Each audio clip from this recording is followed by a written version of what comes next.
Hello guys, it's Nick and welcome back to my channel and another video. Today I have a Q&A video. The last one I did was last year, so a year ago now, and I thought it is due for another one. So I asked you guys on Instagram and on YouTube community here to ask me any questions you may have, want to know about anything at all. And yeah, we have some really good questions here today and I love these types of videos. I love answering these kinds of questions. So thank you so much for the people who did send me the questions. Grab a coffee, let's get into it. Okay, so the very first question is, what do you do apart from content creation when in India? Yeah, good question. I feel like at the moment that is predominantly what I'm doing, and the good thing about it is it does take up a lot of time, like recording a video, editing it. I'm usually recording like multiple per week as well, so it kind of does take up a lot of time. But aside from that, I'm just doing honestly creative things I've mentioned before, but I can't work in India at the moment. I'll get to that in a moment because one of the other questions touches on this. But so the main thing is like YouTube and content. That is predominantly what I've been doing, but aside from that I do have other interests. I've been also doing Hindi every day, so studying Hindi. I've been really enjoying learning new Indian dishes to cook. I feel like that for me is such a thing that I wanted to do, and the beauty of having this time is I really enjoy cooking now here in India. It's so weird because I've never really been like a lover of cooking. It's always been some kind of a chore. I feel especially when you're working and you get home from work, you don't want to spend like an hour cooking or more, it's just not, you want to do other things with your time generally. But here it's such a relaxing part of my day is just being in the kitchen and cooking. You just literally are so focused on what you're doing, and I usually put on music or I put on a podcast or YouTube in the background or whatever, and I just love it. So I've been doing that as well, learning new Indian dishes to cook and just trying to get good at them.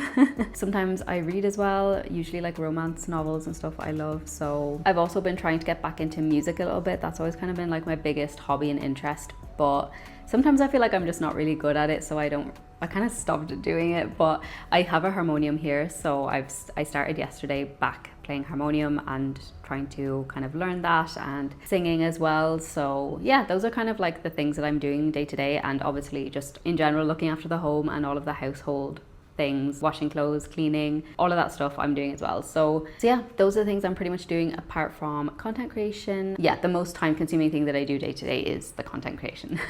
In general, I just find like I do always have kind of things that I want to do or achieve, so I just find that the days like fly by. So that's really good obviously for me, because that was kind of a concern at the beginning, is like, will time just be dragging for these years and I'm just gonna feel like, with not working. It's definitely like a new thing for me because I've always worked, but I'm just enjoying it. And yeah, that's what I've been doing aside from content. The next question kind of follows on from this, which is, what do you do for earning? This all ties into like visa and what you can and can't do, but basically that's why I was in Ireland for the last 6 months, was to save up so that I would have, savings to come here. And in general, like I've always saved throughout my life, but it was important to be coming here this time with like a lump sum of savings so that I feel, like secure and that I have my own money as well. The short answer is I'm not earning at the moment. I'm here on a tourist visa at the moment, so you cannot work here. Even after we get married, the only way I will be able to start working again, even remote or online, will be 2 years after marriage. So after 2 years of marriage, you can apply for OCI, Overseas Citizen of India. So only then will I be able to work and like earn again. So yeah, as of now we are on one income. We're on my partner's income only, but he also has like his normal 9-to-5 like job, and he also teaches Hindi online to foreigners. So yeah, his salary is enough to sustain us both, thankfully. But yeah, at least I also have my own savings as well, just for extra kind of security as well. Yeah, so I'm not allowed to earn at the moment in India, but I do plan on working again. I'm not just going to never work again. I will. For now, I'm just enjoying the not work period. So yeah, basically for earning, nothing. Okay, the next one says future plan. To me, it just means like what my future plans are. In terms of like the nearer future, like let's say next 5 years, definitely to get married, to have one child at least. Also just to kind of settle down, put down roots somewhere, buy a house. Those have always been like my main kind of goals and dreams in life, is like to have a family and to have a house and everything. So those are basically still like our future plans. Other than that, in terms of me like individually, I feel like it's just to be creative. Honestly, if I just keep on being creative and expressing myself creatively, that makes me feel fulfilled. Just to keep doing that, whatever that looks like. It may not even be YouTube in a couple of years time or whatever, like who knows, but creative in some format. And as I've mentioned, like I won't be able to work for like a few years, but when I do again, I would like to choose like an area that will also obviously give me fulfillment, hopefully. And you know, that's all part of like future plan as well, just to be fulfilled in like every aspect, you know, as everyone wants naturally. But I actually just feel like I'm quite simple. I don't really have like crazy goals or dreams. Having a family and just having like a home life, that's always been my main dream. So career and everything for me is secondary, but not to say it's not important at all. Obviously it does give some level of fulfillment, but what I've learned about myself is like, as long as I'm doing something creative as a career or not, is kind of like how I feel fulfilled. If I'm putting things out there, that's like my fulfillment. So yeah, that's pretty much like future plans. Get married, have kids, kind of like just the same as a lot of people's dreams, nothing crazy, but yeah, that's in short future plans. Okay, so the next question is, sorry, I'm reading them here on my laptop. Will you decide to live permanently in India? Yes, that is the plan, and that has always been our plan. Like since even before I met WhatsApp, I always wanted to live in India or experience living in India. At that point, I wasn't like forever. I mean, I hadn't even been at that point. When we met and when we got into a relationship and everything, then it was always our plan was that I would come here and that we would create a life here together. And now we are only now finally getting to do that, and obviously end the distance and everything. But I will also never say never about anything. So, you know, there will always be an open window if I do want to go back to Ireland at any point, and if we want to live there at any point, that's always going to be an option. But yeah, definitely minimum next 5 years. This is for sure where we want to like start a family and put down roots and everything. Long term, who knows, you know, like life is always changing. We're always changing as people, so you just don't know really what the future holds. But yeah, that's always been our plan. That's still our plan unless something changes.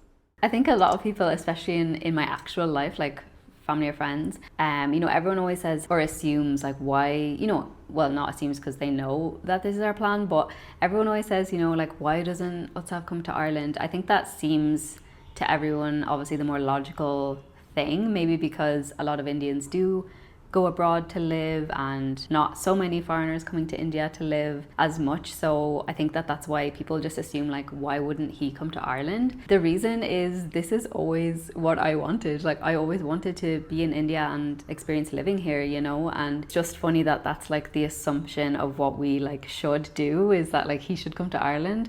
And I think people perceive that as being like maybe an easier way to navigate the relationship. I'm not sure, but it's just interesting like people's views on it. We're also in a bit of a different situation. Like a lot of people I know that are in this dynamic with like Indian partner and maybe a non-Indian, like I know people that have lived in, say, the foreign spouse's country, then they moved to India and then they've moved back to the initial country. We don't really have as much of an opportunity to do that. Not that I would want to anyway. Like I think uprooting your life many times is not very secure, like, you know, especially if you have children, that would be very difficult. But my partner has a government job, so naturally his career is like in India only, i.e. if he left the job and moved to Ireland with me, he would be getting a job in obviously something else. Like he wouldn't have the opportunity to ever come back to India and work in a government job again. So it's a bit different for us. So like if we did move to Ireland in the future, it would only be if I am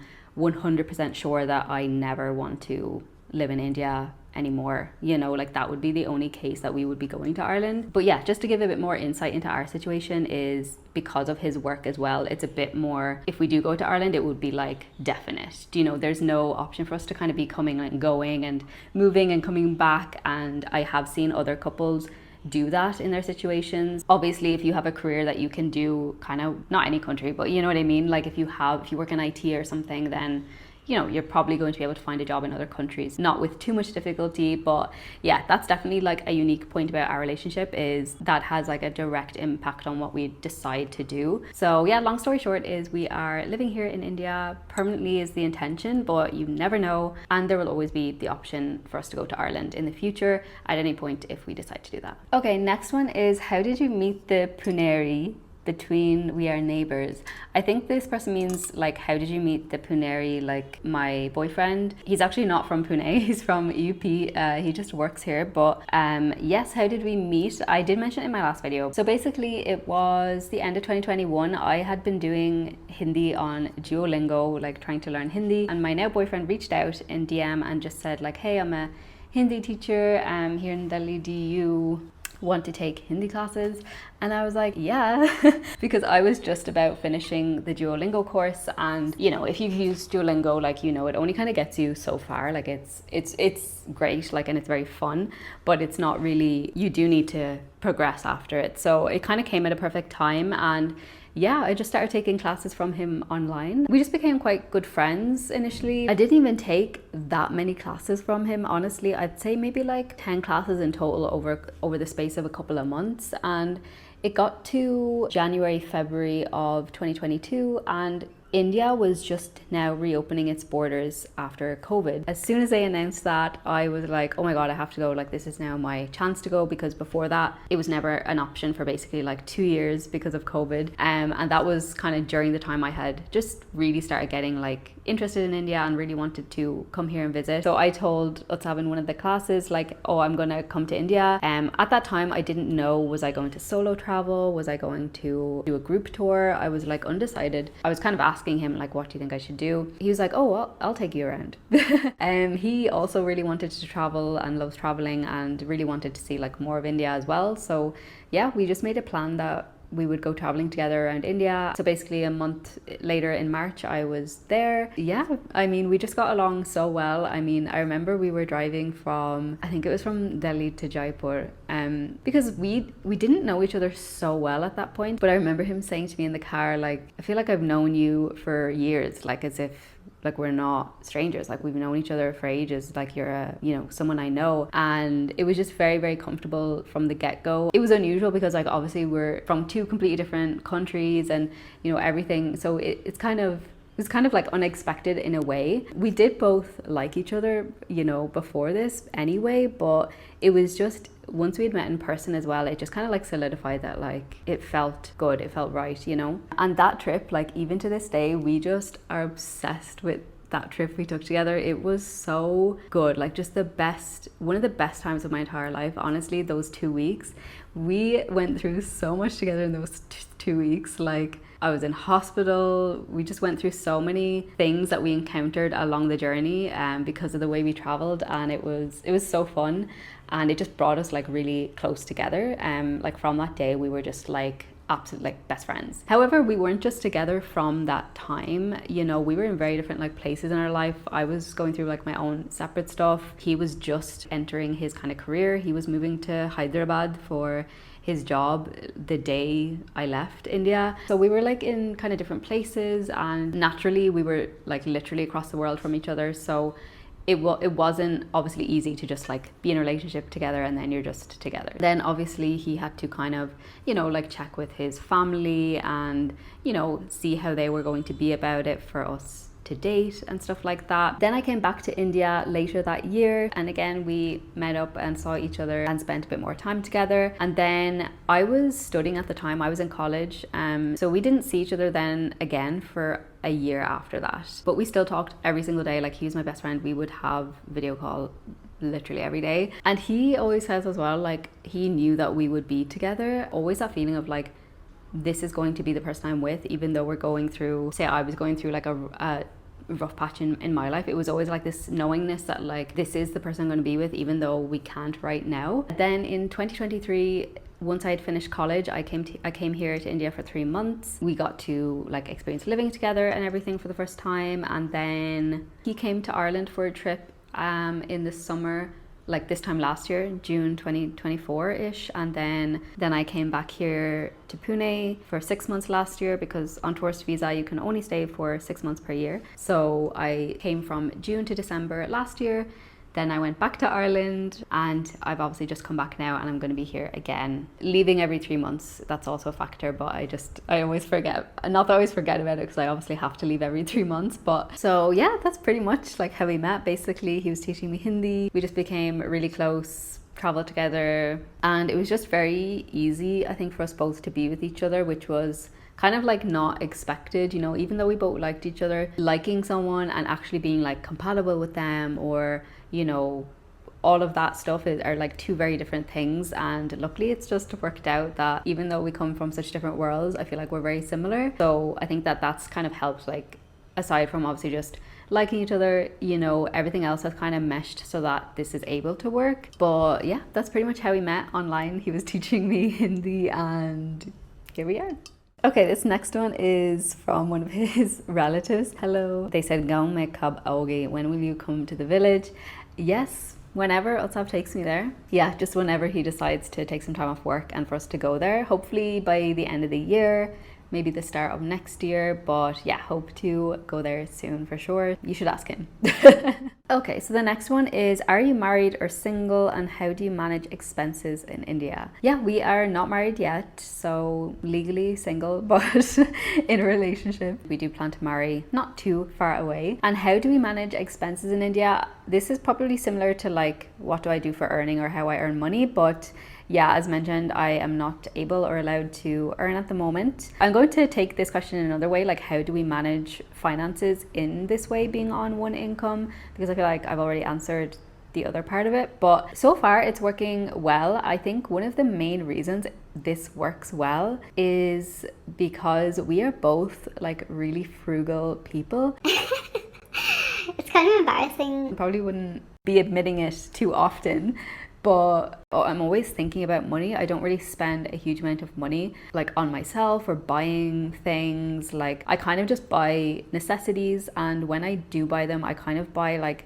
the cheapest I can. In not in all cases, like if it's something like electronics or something like that, good quality is important, but in general, like most of everything, like clothes or even like I've been furnishing the house, everything I've bought is really cheap stuff. And yeah, I just think that that's how we both have the same view about money, and we're both very money conscious people, so we have the same ideas about where we want to spend our money, where we don't want to spend money. So I think managing expenses here is quite good so far. Even though we're only on one income, it's like it works because we have the same mentality about money and we both have the same goals about money. Yeah, I think the biggest thing is just communication about it, because if you don't communicate about it, and it's just gonna blow up at some point. And I do want to have like my own income again at some point. But yeah, that's basically how we are managing expenses. Is we are living off one income at the moment. I also have my savings and managing. So far, so good. Keynote is be frugal. Okay, the next question is, will you reside in India or in Ireland after marriage, or it's not decided yet? So yeah, I did touch on this a little bit with the will you decide to live in India permanently, but yeah, it's already been decided. I had decided since the get-go that I wanted to live in India. But yeah, naturally in these types of relationships where you have two people from two different countries, I think the door is always going to be open for both possibilities. You know, there's so many factors. You also have literal life things such as, you know, aging parents, or when you have kids, you obviously don't want to be uprooting kids' lives frequently, careers, cost of living, like there's so many factors to factor in. But definitely for now, India has the benefits for us that we want for our lives and see for our lives. Even though I know people find that difficult to understand, there's actually a question I'm coming to about, you know, some of the benefits of living in India. But yeah, for us right now, it's 100% the better option for us and what we both want. But yeah, who knows what the future holds? I'll never say never, as I always say. Okay, this next question is, when will you get married? How many kids do you want? And do you follow Hinduism? So this is like 3 questions in one. I love this though, thank you so much. So the first part, when will you get married? We don't have an exact date. Obviously, Utsav needs to propose first, so I'm waiting. No, honestly, I'm really excited about it, but yeah, we don't have any kind of date in mind. We have a rough idea that we want to get married next year, 2026, but there is no date, there's no like exact time frame. It's just quite general at the moment. First step is to get engaged, so that's up to him. How many kids do you want? This is such a funny one because, you know, whenever you ask someone this question, I've noticed they always say the amount of siblings they grew up with. I used to always say 3, and I have 2 other siblings. There's 3 of us. Utsav has always said 1, and he's an only child. I just find it so funny. I think my opinion on this has changed so much over the last couple of years. When I was in my early 20s, you know, I was always like, I want, you know, like 3 or 4 children. I always like the idea of having a big family. The older I get, I think I become maybe more afraid of like the idea of raising children. I do definitely want children, but Utsav actually said something good to me. This sounds, I don't know, but the way he grew up, I just feel like is so secure. He's grown up with such a secure attachment style. And if you're into attachment styles, you know what I'm talking about. But he has said that like, because he was an only child, his parents were probably able to give him, you know, everything he needed in terms of like emotional love and support and, you know, attention. It's kind of true. If you have 1 child versus 4, you're obviously not going to be able to give 4 children everything they need. So I think now I'm very much leaning towards like 2 max. I think 2 is a good number. 1, I don't love the idea of just 1, you know, even though Utsav loves being an only child. I kind of like the idea that they would have a sibling. So I think 2 is good. 3 at very max. But even then I'm like, oh, 3 just sounds like a lot. I think the older I'm getting, I'm just more afraid of having children or something. Not physically having them, but will I be able to give them everything they need? You know, like energy, attention, time. I feel like 1 to 2, perfect.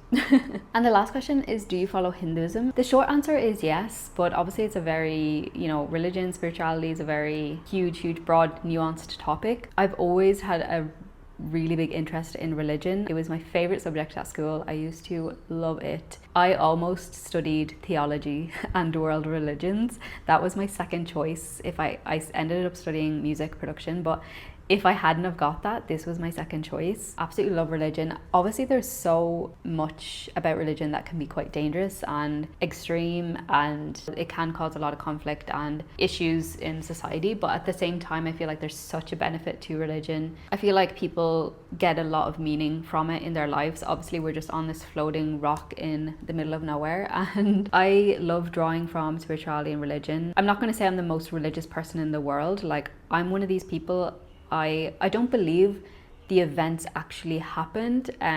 Same within Hinduism. Like, obviously if you've grown up in Hinduism, a lot of people believe, you know, that these deities, these gods and goddesses actually existed and walked the earth, and that type of belief system. I don't believe Hinduism in that sense. I feel like for me what Hinduism is it's a philosophy for your life, like Bhagavad Gita. Those to me are what I take from Hinduism. I love about Hinduism the iconography. You know, Hinduism is so big on idols and imagery, and what I take from it is I love that each god and goddess represents something. You know, like Hanuman represents strength, or Lord Shiva represents that kind of like warrior, you know, can get through anything type of energy. And Saraswati is the goddess of knowledge and arts, and you know, I believe in that so much. That's how I use Hinduism in my life, is I say mantras and I worship the imagery with those in mind. Like, if I am praying to Lord Shiva, it's because I am trying to gain strength and inner strength and like courage. That's for me how I participate in Hinduism. I hope that this makes sense. Obviously it's going to be different for me because I haven't grown up in Hinduism. I haven't grown up really in any religion, but you know, by birth I am Catholic, but my family isn't religious, and religion's not really ever been a part of like my childhood or anything, do you know? So yes, I follow Hinduism, but it's probably not in the way that you do. I even don't really call myself Hindu. I don't label myself as anything religion wise, because not even because I don't want to. I just feel like, for me, it feels a bit weird to say like I'm a Hindu when I haven't grown up in the religion. And obviously that doesn't matter. You know, people convert religions all the time and it's perfectly okay. Like, you know, we can't help the society we're born in. I don't know, I just don't use that label. Like, I don't say I'm a Hindu to people. I actually use that exact phrasing. I say I follow Hinduism rather than I'm a Hindu. Hinduism is so vast. It's hard to wrap your head around all aspects of it. I don't think even in your lifetime you won't know it all. I'm always just learning more and more, but I love partaking in any of the Hindu festivals here in India. I get so much from them. I'm a very spiritual person. Even if I'm not believing like there's this literal God, I believe in a worldliness that I call God. I hope that makes sense. I'm not sure, it's a difficult thing to try and explain, but yeah, the short answer is yes, I follow Hinduism, but I am not going to be Hindu in the way probably you are. There are so many like do's and don'ts in every religion. And it's the same in Hinduism. Like, there's a lot of things like, oh, you need to do it that way, or you have to do it this way. And I just don't, like, because I haven't grown up in the religion, those things don't really make sense to me. They could be just small things like the way you worship, it's meant to be in this order, or it's meant to be like this. Like, those things don't really matter to me. I just feel like the whole point of religion is you take from it what resonates with you, because to me it's impossible that anyone would believe in everything that a religion says, because we're all individual. We all have our own opinions and thoughts and ideas. So I just don't think that that's realistic, and I don't think you should follow anything blindly in life. You know, everything should be questioned by you so that you can know what is your truth and what's not. Anyway, that was like a long answer, but it's obviously such a broad thing. But even if it wasn't Hinduism, I would be attaching to another religion because I am just like spiritual by nature. But yeah, it's just always going to be an ongoing journey. I'm always finding out new things and learning new things about Hinduism. So yeah, it's just a learning journey.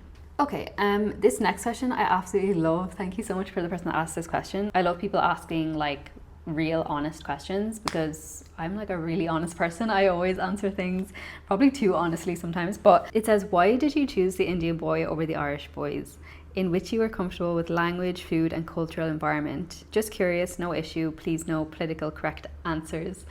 I love this, so thank you so much for the person that asked this question. I'll start off with a very short answer, which is why did I choose the Indian boy over the Irish boys is literally just to do with the person that my boyfriend is. That's why I've selected him based on who he is, the kind of person he is. I haven't met anyone like him. So from that aspect, it's not really to do with like being Indian or Irish, but obviously the more detailed answer, of course, needs to be said. So going back to, you know, my early adulthood, any of my serious relationships have always been with Irish guys, bar one. I make it sound like that it was so many, it wasn't, but the few relationships I have had, they were all Irish guys. I feel like for me, what happened then was as I started to get more interested in India and this interest and passion developed, did become easier to connect with Indians just naturally because of like you already have this huge commonality and, you know, knowing all this stuff about a country and culture and language, and you know, it will naturally like connect you. I feel like only then my preference kind of started to change a bit because I just found it easier to connect with Indians about this interest. And some Irish guys, people would literally say like, what's with the India thing, do you know? And maybe they're just curious. It wasn't like, you know, always a negative, said in a negative way, but some people you could just tell it was like they thought was a bit odd, and they would straight away ask like, so do you prefer Indian guys, because of the interest, which is kind of funny, but kind of did make me start to prefer dating an Indian guy, just because it's much easier to find an Indian guy who will accept me for like both sides of that, whereas trying to find an Irish guy who even slightly gets the India thing or would want to travel here or would want to visit here is very difficult, because I haven't really met many Irish people that want to go to India even. So just kind of was like a natural thing that happened of like my preference changing towards that purely out of my interest developing at the same time for India and Indian culture. The next part of the question about, you know, obviously with an Irish person, like language, food and culture will all be same and easier in a sense. This is such an interesting thing because obviously being in a relationship with someone from another country, of course there are cultural differences, but at the same time, just because you're from the same country as someone doesn't mean you're going to like get along well, or that it's going to be a good dynamic, even if you have like food, language, and culture in common. The relationship I'm in now is the healthiest, most normal relationship I've ever been in.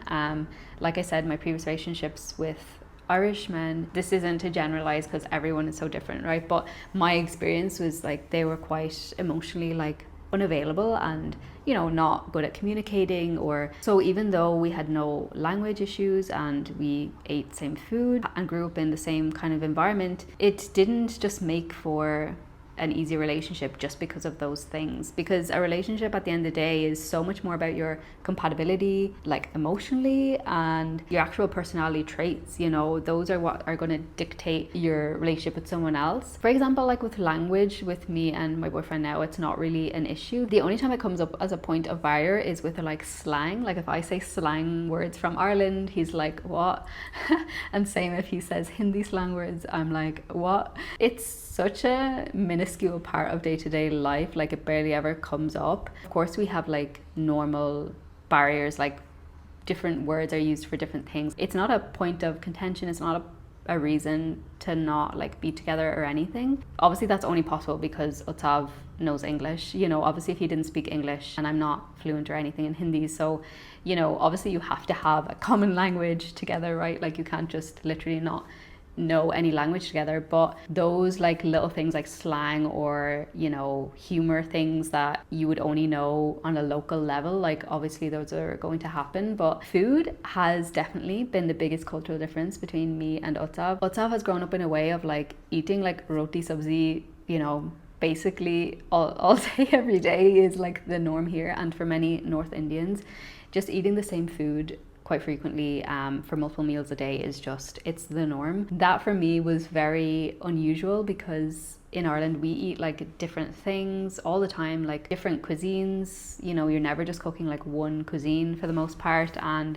just like there's so many options for food that it was never very normal for me to like eat the same thing day after day. What's so funny, I've just thought to say now, me and Utsav always joke about roti, because he literally will have roti, as many North Indians do, like for every meal basically. It's such a literal staple part of their day and diet, and to me it's so wild. I just couldn't have it every meal. Like I have it most days for dinner, like I'm making that mostly. We always like joke with each other about our like food preferences, because it's such a difference between us, and it's just funny. We just see it in like such a funny way, because I don't know, like if you can't laugh about it, then it's we literally just slag each other I just said slag, that's an Irish slang. Indians say roast. We roast each other all the time about food, because that for us is the biggest difference between us. So yeah, it's just like very funny. But that's our attitude towards it, is it's just like funny. We make fun of each other, and that like works because it makes it like less serious. You have to be just accepting, you have to be just accepting and understanding and patient. Obviously you need to be that way with anyone, right? It doesn't really matter. But if I was the kind of person that was like, oh, I can't live with that, like if I wasn't accepting that he's going to want to eat those things, then yeah, like it would be a much bigger issue. And at the very start of the relationship, I did feel like a bit concerned, because I was like, if we're like sitting down with our family having like a dinner together, are we going to be eating different things? But then I was like, you know what, if one day a week we're eating something different from each other, like that's okay. It's not like every day we're eating different things. Majority of days I'm cooking Indian food, and he also has cooked like Western food. You're not gonna just like change how you eat. Do you know what I mean? So it's also just something you accept, like, okay, like this is like a difference between us, and it's okay. Do you know what I mean? And then again, like I'm a vegetarian, for example, and he is also, which makes it much easier. In Ireland is majority like a meat eating country, so even if I was dating someone from Ireland, more than likely they're going to be a meat eater. Obviously there are vegetarians and vegans there too, but it's not on the same scale as India. So even if I did meet someone there, more than likely even there we would be eating different things, purely because of being veg and non-veg. Yeah, and then cultural environment, I feel like, yeah, cultural differences and things come up. I might do things one way and he's learned to do it another, but again, I feel like that's even the same within the same country. If you've grown up in two different households, that's going to be the case. It's not even just culturally. I feel like because I already had an interest in India and knew a lot about India before being in this relationship, there's not been a huge amount of like surprising things where I'm like, what, you do it this way, you know? Obviously it doesn't have to be like this. Like if you're in a relationship and neither has a particular interest in the other person's culture, that's perfectly okay too. But I think that in our case, the fact that I did have an interest and love for India, I think really helped bridge any gaps in like cultural differences. So yeah, it's not that they don't happen, but they're so minor. They're just like small things. All of the big things in life, our values, goals, morals, like they all align. So if you have a difference of how you do something, say in the home or something, it's just very minor stuff that you just talk about and like come to an understanding about. I think the biggest thing is just like you should just accept the person for who they are, for how they are. If that doesn't align with you to a point of like contention, then probably wouldn't work. So yeah, it's weird because even though we've grown up in different worlds, he's the most compatible person I've dated. Like most compatible with me, sorry, that I've dated. So I think that obviously all these things have an influence in your dynamic in your relationship, but at the same time, just because you're from the same country or place does not mean you're going to be compatible and have a good relationship, you know? It's also dependent on your own like personality style and how like adaptable you are. I think that's a huge one. If you're like a very rigid person, then it's going to be like difficult to be with someone from another country and culture. Do you know? You just have to be open-minded, you have to be understanding, and you have to be accepting. Like the little things, let them go. It's not important if they do things that way, do you know? Yeah, but if we had like a bigger difference, cultural difference, that was like a non-negotiable or deal breaker, then 100% it would be difficult to be in this kind of dynamic. But yeah, I don't know, we just are very compatible together somehow.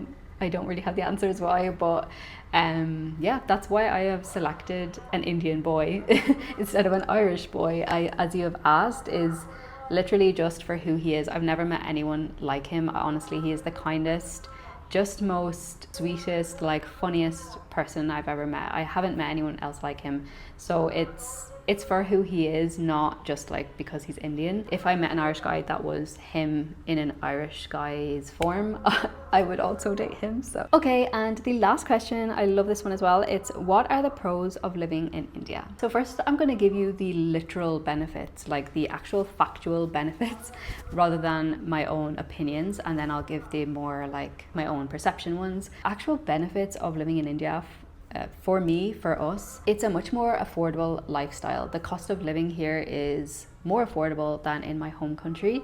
In Ireland, there is huge cost of living, and I know in general everywhere in the world the cost of living is rising. It's not just in Ireland, but there is a huge housing crisis there, which you've probably heard me talk about before in videos. Yeah, Ireland has a really big housing crisis. It's really bad, kind of like a desperate situation, and it's only kind of getting worse. It's a sad reality, but it's not really a reality that many people there are going to be able to afford their own homes. There's just not enough of them, and they're extremely highly priced. And the thing about Ireland is the cost of living is very high and the salaries haven't quite jumped to the same level across the board. So you might be technically on a good salary but still not even earning enough to be able to save to buy a house because of the cost of living. So generally India is much more affordable. Obviously this is a complete privilege from my end of being a foreigner in India, but after OCI, when I am able to work, if I was able to get an online job from my home country or from Europe or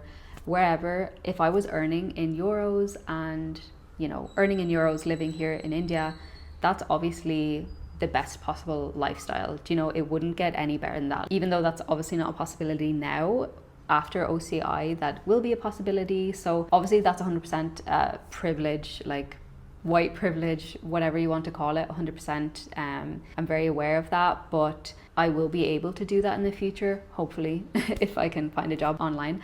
But we will be able to have an even better like lifestyle, and you know, can live very, very well. Yeah, it's just much more affordable here, even regardless of earning in euros in the future. It's still just more affordable here. Like we have a 1-bedroom flat here, and it is about twice the size, I would say, of a 1-bedroom flat in Dublin City in Ireland. When you come to places like this in the world and you compare the housing, it's kind of frightening, because there are families living in like a 1-room in Ireland, you know, and they have no other option, and it's just normal there, but that shouldn't be normal for anyone. And yet we have this beautiful flat and, you know, afford rent in such a nice flat in amazing like location, you know.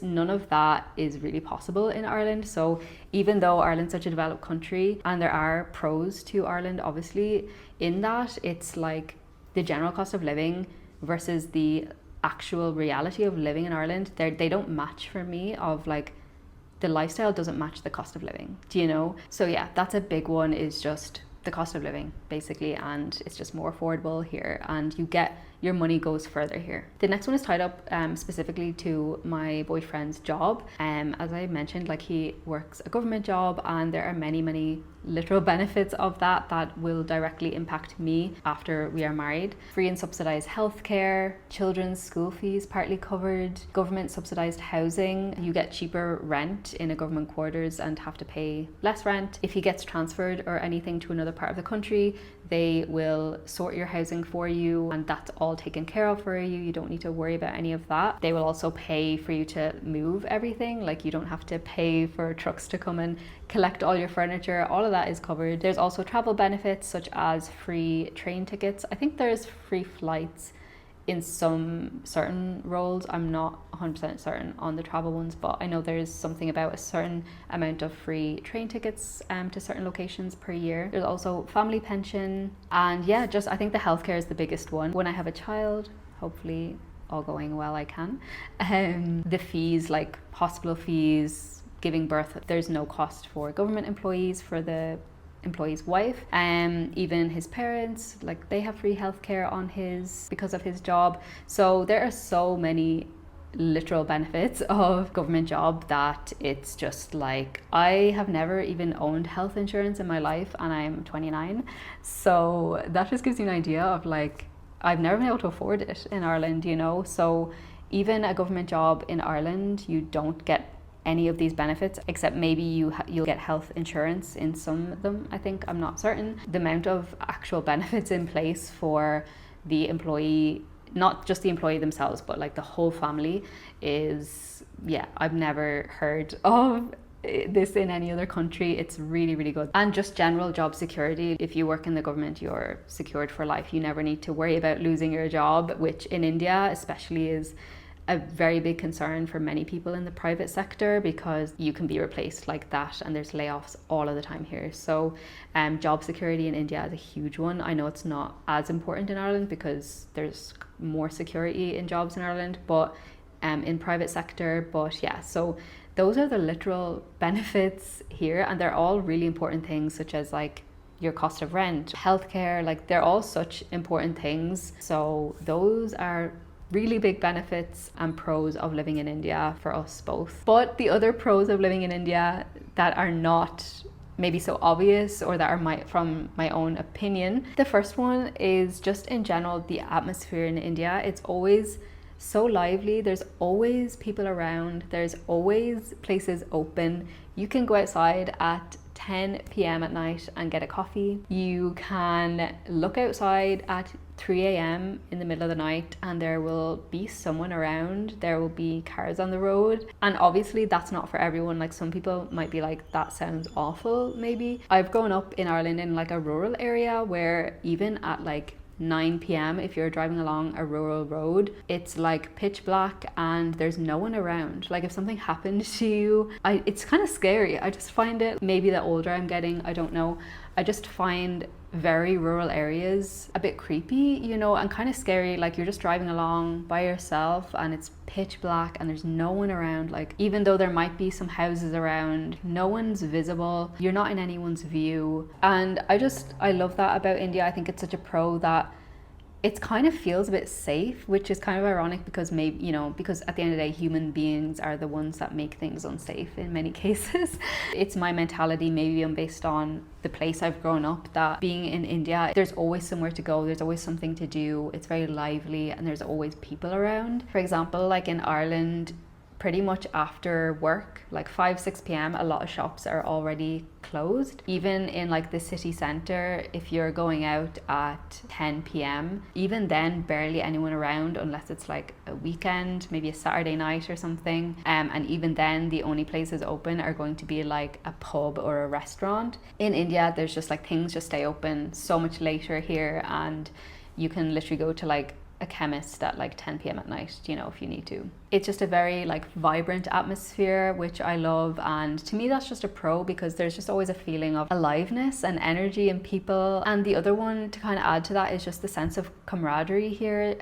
There's a huge sense of, if something is happening outside publicly, many cases people are going to like stand up for the injustice, if that makes sense. For example, like say on the metro or on a bus, if something happens, some fight breaks out or something, like people here in India will intervene and take action and do what's right.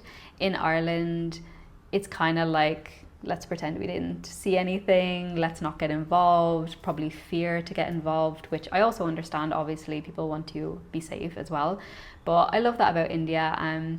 Not just in the sense of like bad things happening, but even me and Utsav have broke down on the bike on a highway before, and literally within 3 minutes, about 5 different people came and stopped and asked if we wanted help. That just in Ireland just would not happen. Not to say no one would help, but you'd probably be waiting a long time, I think. I just think there's such a sense of camaraderie here in India, of people help each other and people want to help each other. With the bike situation, in the end, it was a guy from Bangalore, and he literally like pushed us along the whole way to the end of the highway so that we were almost at the mechanics. But yeah, just like really kind people here. In general, hospitality in general is huge here.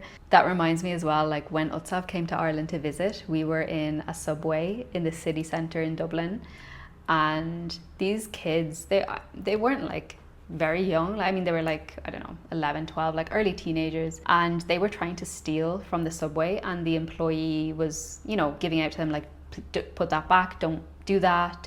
So he actually locked the doors so that the 2 of them escaped, but 2 of them were left inside with us all. We were all in the subway sandwich shop, by the way, is what I mean, not like Subway metro or anything. The employee was like fuming, and he like locked the door. He had a button to lock the door under the till. The kids just went insane, and they were being racist. Like the employee was a Mexican guy, and they were calling him like a fat and all this, and like, you know, being really racist towards him. It was like, it was horrible. Like it was actually just, it boiled my blood. By the way, at this point the fight had gotten like physical, you know, like very physical. The employee guy was bleeding. I went up to the boy, like there was us and there was like 3 other guys, like customers in the shop as well, and there was 1 other girl who was an employee. So in total there's like a few of us. Majority of them are like guys, men, and I am the only one to kind of intervene. I went up to these kids and I said like, stop being such,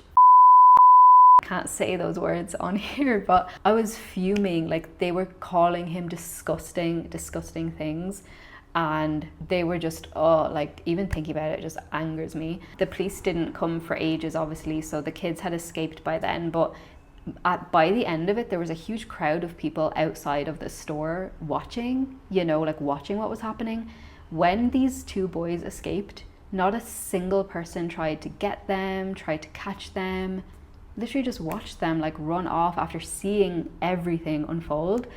I was like, is not a single man here going to do something? The fuck? And obviously, you know, if you're just here in the country, you know, if you're in a country and you're on like a student visa, or you're just, you know, like not a permanent resident here, of course I can understand you don't want to get involved in anything like this. You know, you don't want to do anything to jeopardize your own situation, of course, but even the people outside the shop, I was just like, no one, not a single person. And afterwards, Utsav was like to me, if this was India, those kids would have gotten the absolute beat out of them. People would not stand for that here in India. Like, action would have been taken to teach those kids a lesson. I think that's such a huge difference about Ireland and India, is people here really like, they stand up for stuff, you know, they really do. In Ireland, I think like we're more of a passive society in general. We're a bit more like, oh, let's pretend we didn't see that. Oh, that's not to do with me. Like I said, obviously you don't want to get in any trouble, and you know, everyone wants to stay safe 100%. But I really love that about India. It makes you kind of feel safe here in and of itself, because I know that if something is to happen outside in public, there will be someone who's going to stand up for me and intervene. I've seen it with my own eyes. People just watch shit happen in Ireland and they don't do anything. So yeah, just the general sense of camaraderie and hospitality, I guess, in India, I feel like is unmatched. So that's 100% a pro. And the very last pro is, I've always been the kind of person that cooking and making a meal completely from scratch obviously does take time. It's not very quick, and it does take time. But now that I'm here in India and I have the time, I'm really enjoying cooking. I never thought I would say this in my life, like it's actually kind of crazy, but it's so relaxing.